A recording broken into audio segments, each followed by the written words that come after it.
দেশ বিদেশের বাছাই করা খবর নিয়ে সর্বদাই সত্য সন্ধানী ই নিউজ ভারত। নমস্কার, ই নিউজ ভারতে আপনাদের সকলকে স্বাগত। শুরু করছি ওয়েদার আপডেট।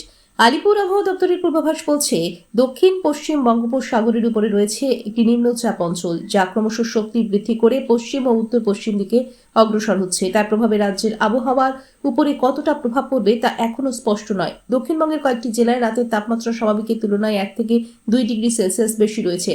আগামী দুদিন দক্ষিণবঙ্গের রাতের তাপমাত্রার হেরফের হবে না। শুক্রবার থেকে রবিবারের মধ্যে কলকাতা ও সংলগ্ন এলাকার তাপমাত্রা 18 থেকে 20 ডিগ্রি সেলসিয়াসের মধ্যে থাকবে। উপকূল সংলগ্ন জেলায় তাপমাত্রা 17 থেকে 19 ডিগ্রি সেলসিয়াসের মধ্যে থাকবে। উপকূলবর্তী জেলাগুলিতে তাপমাত্রা 17 থেকে 19 ডিগ্রির মধ্যেই ঘোরাফেরা করবে। পশ্চিমের জেলাগুলিতে 15 থেকে 18 ডিগ্রি সেলসিয়াসের মধ্যে থাকবে তাপমাত্রা।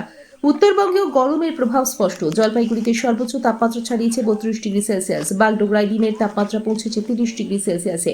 আগামী এক সপ্তাহে উত্তরবঙ্গের দার্জিলিং, জলপাইগুড়ি, কালিম্পং, আলিপুরদুয়ার, কোচবিহার, উত্তর ও দক্ষিণ দিনাজপুর, মালদায় সর্বনিম্ন তাপমাত্রা আপাতত কোনো হেরফেরের সম্ভাবনা নেই। বঙ্গোপসাগরের উপরে শক্তি বৃদ্ধি করছে নিম্নচাপ, যার প্রভাবে আবহাওয়ার এই পরিবর্তন। নিম্নচাপের প্রভাবেই তাপমাত্রা বাড়তে পারে। যদিও এখনই রাজ্যে ঝড় বা বৃষ্টির কোনো আশঙ্কা নেই, তবে আবহাওয়া ধীরে ধীরে পরিবর্তন দেখা যাচ্ছে। আজ সারাদিন কলকাতায় আংশিক মেঘলা আকাশ। আজ কলকাতা ও তার পার্শ্ববর্তী অঞ্চলে দিনের সর্বোচ্চ তাপমাত্রা 31 ডিগ্রি সেলসিয়াস, সর্বনিম্ন 18 ডিগ্রি সেলসিয়াস। বাতাসের আপেক্ষিক আর্দ্রতার পরিমাণ 29%। ব্যুরো রিপোর্ট, ই নিউজ ভারত।